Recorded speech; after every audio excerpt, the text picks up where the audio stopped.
Esittin mi? Hem Allah'ım. Esitledin gene. Yok o. Cuma işten çıkarıptırlar ha o. Ey ne ettin ay? Aman ay. Yan esittim benim o. Bolayıptır o. Eline bir çorna atalayın o. Gün çorna. Aran kesmeli varın o kime gerek o işten çıkamadan. Benim şu iş için katlaşıp görüne ben onu bilen o. O hiç o. Atazan var ha. Firması yapılıp pulu öpüyor diye aldığını urun yanıyla olacak.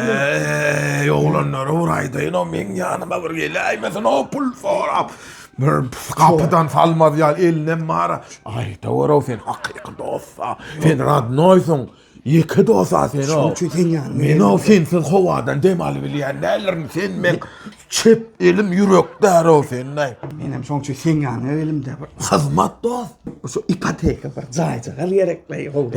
Ken o za ipotekanın dolan Yok internete. boldan nasıl öngünden vermeli o 40-50% var ha. Son öğün tölak koyuyor bir gayret edersin. Ya, öngön bergi mitte. Şundan aladır ya.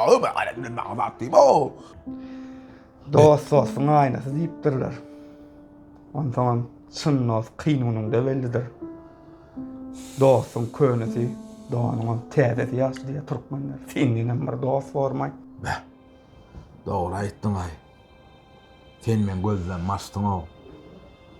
Maloy! Bana şuna kapıyı nerede görkör? Dost var maymunun, ura. Dost olmaz o pul sorap görünme. Ve iyisi yok bolsa dost olmaz. Pul soru yandan dost olmaz. İyisin düşüp barmalı yerde istemeyen varsa ondan dost olmaz o. Yok bolsa. La dane kelin. Ben hala aklıma sen o. Kakan o derler sen özün o olur ya.